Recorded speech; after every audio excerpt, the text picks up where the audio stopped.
They erased her voice because she proved your thoughts ripple through space. Helena Petrovna Blavatsky was born in 1831, yet the powers that shape today's news feed still recoil at her name. She refused to package spirituality as comfort. She framed it as a detonator. Pull the pin and every system built on fear fractures. That is why 19th century clergy branded her a fraud, why polite academics rolled their eyes, and why you have heard only fragments of her work. She was not silenced by accident. She was archived by convenience. Blavatsky's first forbidden insight strikes the ego like cold water. Everything is connected, not metaphorically but electrically. Picture it this way: every cell in your body carries the same DNA, yet each performs a unique role. The universe mirrors that biology on a cosmic scale. You breathe, and particles released from your lungs scatter into the Amazon in under a year. Neuroscientists call it atmospheric mixing. Blavatsky called it the great universal organism. Either term points to the same consequence. No action, emotion, or private daydream echoes in isolation.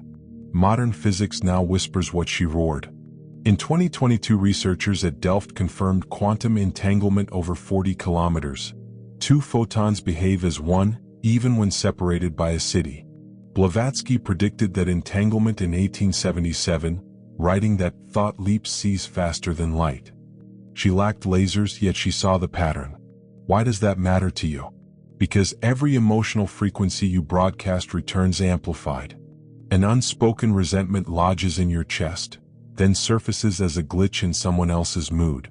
A silent blessing you send to a stranger unfolds later as a door you did not expect to open.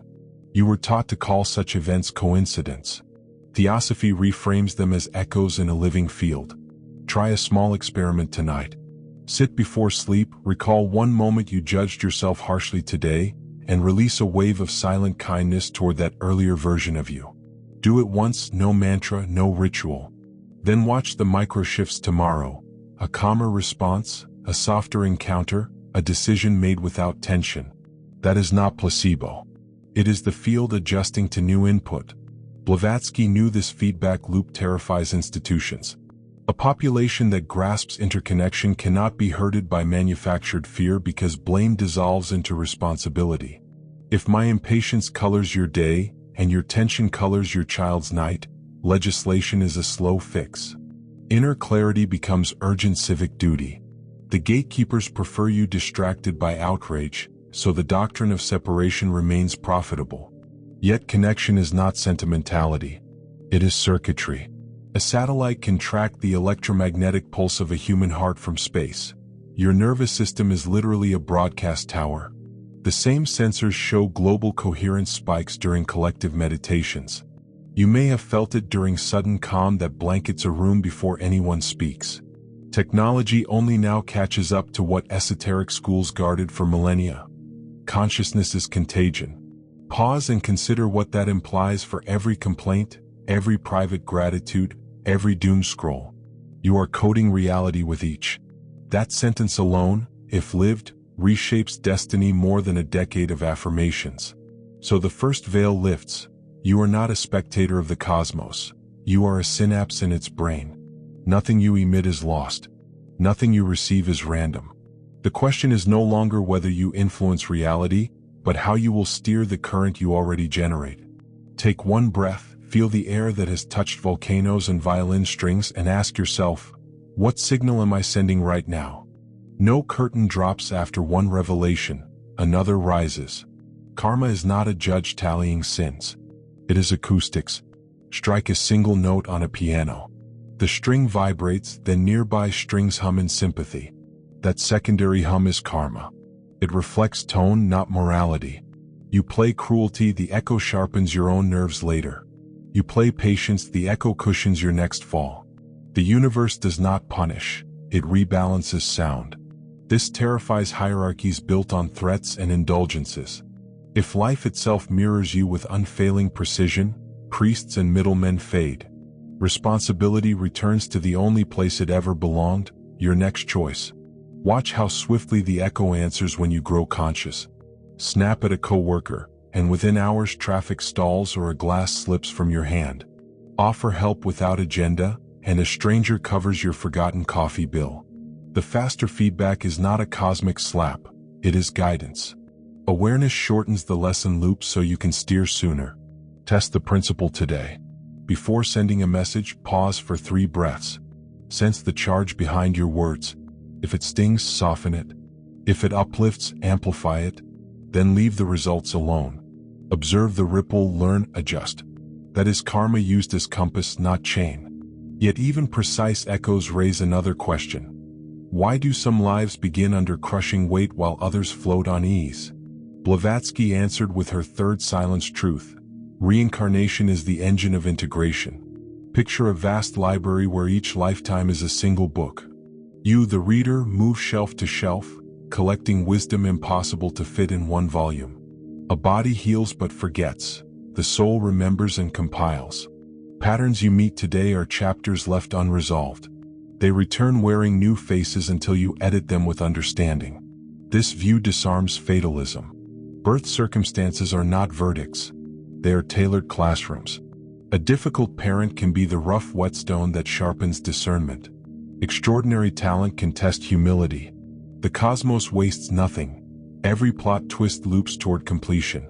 Blavatsky warned that forgetting previous chapters breeds frenzy. One-life doctrines trap people in urgency, accumulate, dominate, cling. The larger arc frees you to experiment, to drop perfectionism, to aim instead for clarity that carries forward. Try reading your week through this lens. A repeating frustration is not bad luck, it is curriculum. Ask, what skill is this moment demanding? Name it, patience, courage, discernment, then practice for one interaction. Notice how the scenario relaxes once the lesson lands. That is reincarnation's practical gift. It turns drama into data for conscious evolution. As these two mechanisms, echo and return, unfold, another layer appears. Blavatsky spent decades tracing symbols across deserts, monasteries, cathedrals.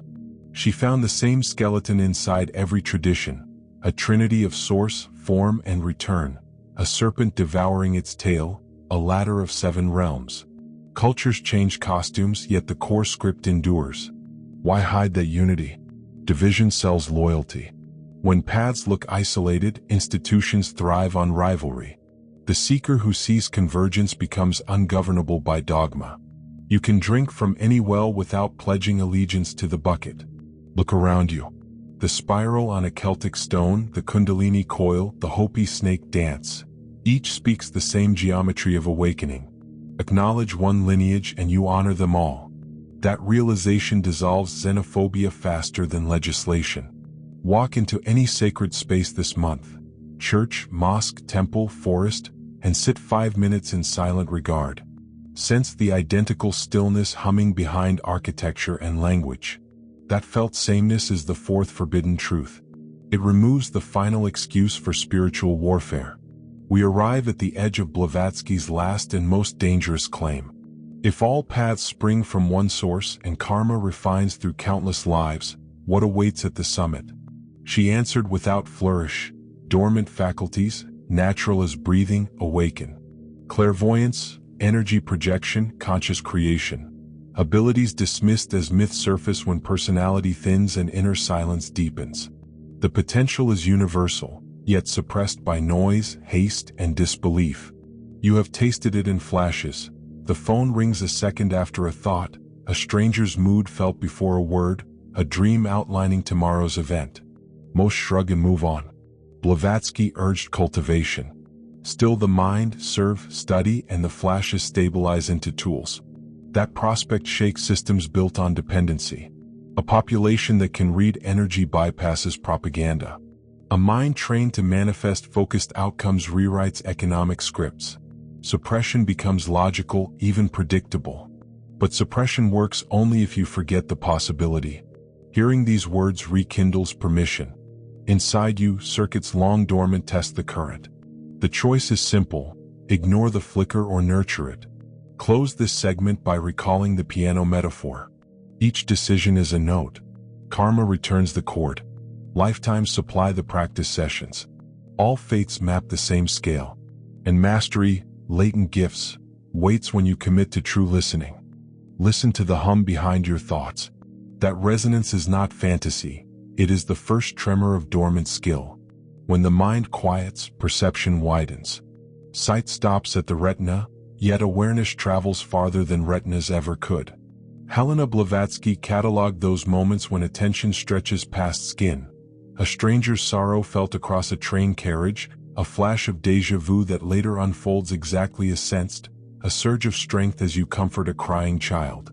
She insisted such glimpses are not paranormal, they are prenormal. Humanity has simply not normalized its full range. Training starts in silence because silence exposes the current already flowing. Sit with eyes half closed. Let sounds arrive without naming them. After 1 minute, note how the body tingles at the base of the skull. That flicker is latent circuitry powering up. Many retreat when it grows warm, fearing they are going too far. Stay. Warmth means barriers are melting. Then study, never to hoard trivia but to build conceptual scaffolding sturdy enough to hold direct insight. Read one dense paragraph from any tradition that speaks of unity. Close the book. Rest 3 breaths. Ask, what does this imply for how I treat today's cashier? Knowledge that cannot cross the checkout line is noise. Finally, serve. Replace the grand rescue fantasy with something immediate. Answer a message you have postponed because it felt inconvenient. Service grounds expanded awareness in muscle and voice. Energy moves, karma echoes, the field updates.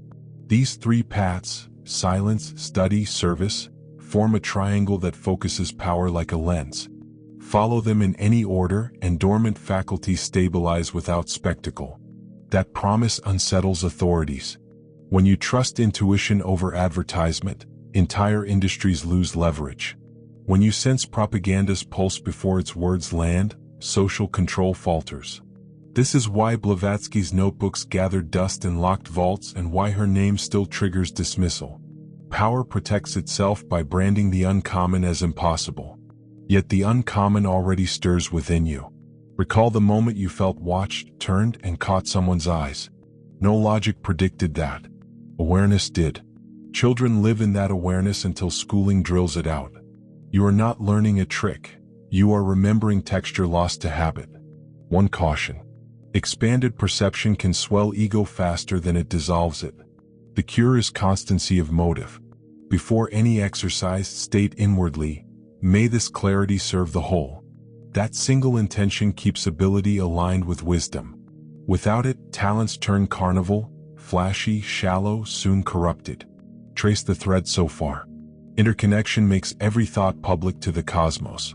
Karma mirrors tone, not sin. Reincarnation supplies endless classrooms for refinement.